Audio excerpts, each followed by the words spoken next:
మౌనము అన్న అంశాన్ని గురించి భగవాన్ చెప్పిన మాటలు. ఏకాంతవాసంలో మౌనం విధిగా ఉంటుంది. ఒక్కళ్ళే ఉన్నారనుకో, మాట్లాడడానికి ఇంకెవరూ లేరు, ఎవరితో మాట్లాడతావు? ఏకాంతవాసంలో మౌనం విధిగా దానికి అదే ఉంటుంది. సంఘంలో మితభాషిత్వాన్ని మౌనంగా ఎన్నుకుంటారు. 10 మంది మధ్యలో ఉన్నామనుకో, ఏకాంతంలో ఒక్కడే ఉన్నప్పుడు ఎలాగూ మౌనమే. అయితే 10 మంది మధ్య ఉన్నామనుకో, ఇది మితభాషిత్వమే మౌనం అంటారు. ఎంత తక్కువగా మాట్లాడితే సమయానికి అవసరమో అంతే మాట్లాడి ఊరుకుంటే ఆ మితభాషిత్వము కూడా మౌనమే 10 మందిలో ఉన్నప్పుడు.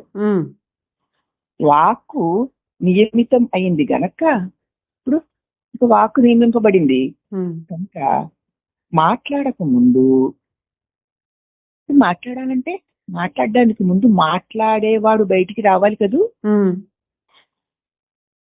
మాట్లాడాలంటే మాట్లాడేవాడు అక్కడ ఉండి వాడు బయటికి రావాలి. అవును, రావాలి.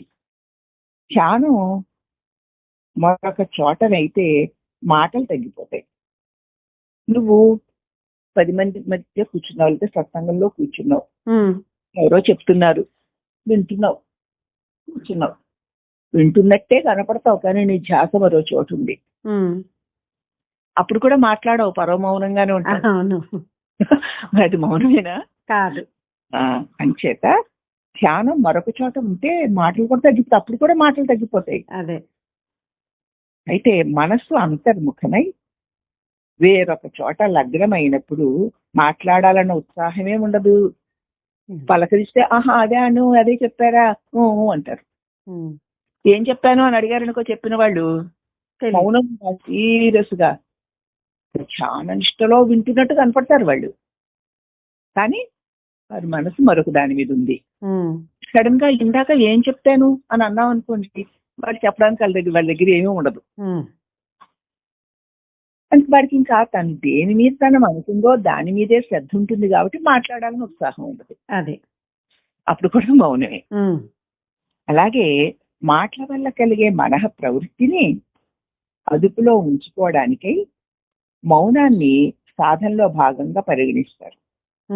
మాటల వల్ల కలిగే మనోప్రవృత్తి, మాటల వల్ల మనసు అక్కర్లేని మాటలు మాట్లాడవలసి వస్తే నలుగురు కూర్చొని మాట్లాడుకుంటే అవసరమైన మాటలా అవసరం లేని మాటలా అనేటువంటి వివేచన లేకుండా మాట్లాడేస్తూ ఉంటాం కదా. ఆ మాటల వల్ల కలిగే మనోప్రవృత్తిని అదుపులో పెట్టాలి. అలా పెట్టుకోవడానికి మౌనం సాధనలో ఒక భాగంగా పరిగణిస్తారు. వీలైనంత వరకు రోజులో కొన్ని గంటలు మౌనంగా ఉండు అని. మనో నిగ్రహం మరొక విధంగా వీలైతే మౌనం అనవసరం. నీకు మనోనిగ్రహం మరో రకంగా నువ్వు చేసుకోగలిగితే మౌనం అనవసరం. ఎందుకంటే మౌనం సహజమై ఉంటుంది గనక. నువ్వు పనిగట్టుకొని మౌనంగా ఉండడం అన్నది నువ్వు చేస్తే వచ్చేది కాదది. చేస్తే వచ్చేది ఉన్నదే మౌనం, అది సహజమై ఉంది.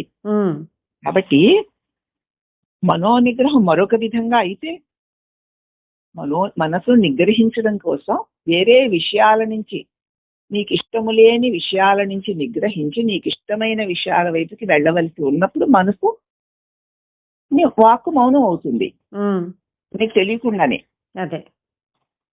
అయితే మనోనిగ్రహం మరి మరొక విధంగా అయితే వీలైతే, నీకు చేతనైతే మనోనిగ్రహాన్ని నువ్వు వేరో విధంగా నీకు చేతనైతే మౌనం అక్కర్లా. మనస్సుని ఇంద్రియాల్లోకి వెళ్ళనివ్వకుండా ఉంచడం నీకు చేతనైతే సహజంగానే ఉంటుంది అది మౌనం. ఎందుకంటే మౌనం సహజం కాబట్టి. అంటే మనసుని ఎక్కడెక్కడో గతాల భవిష్యత్తుల్లో తిరుగాడుతూ ఉండగా నువ్వు 10 మంది మధ్య ఉన్నా మాట్లాడవు. అతడు మౌనంగా ఉన్నట్టు కనపడతాడే గాని మౌనంగా లేడు. అయితే కాబట్టి మనస్సును నువ్వు నిగ్రహించడానికి మరొక విధంగా నీకు వీలైతే, అంటే ఇంద్రియ విషయాల్లోకి వెళ్ళనివ్వకుండా నువ్వు ఉంచగలిగితే ఇక మౌనం ఎందుకు?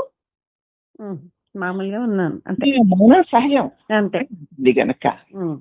అయితే 12 ఏళ్ళు విధిగా మౌనం వహిస్తే ఆ మౌనం పరమ మౌనము అన్నారు విద్యారణ్యులు వారు.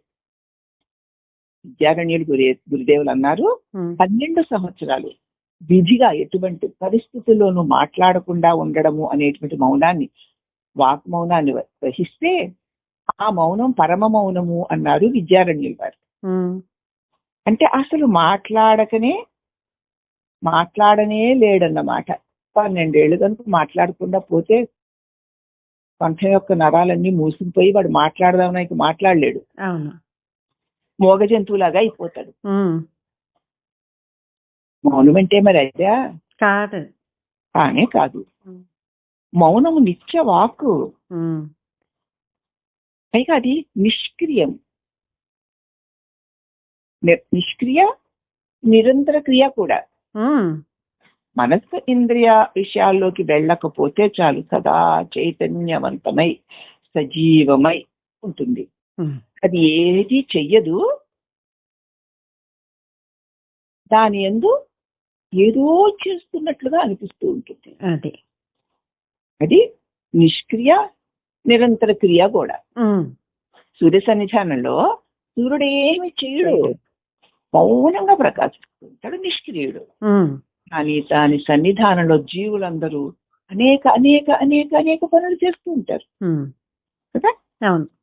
ఆయన సన్నిధానం నిరంతర క్రియ అలవాటుగా జరిగిపోతూ ఉంటుంది.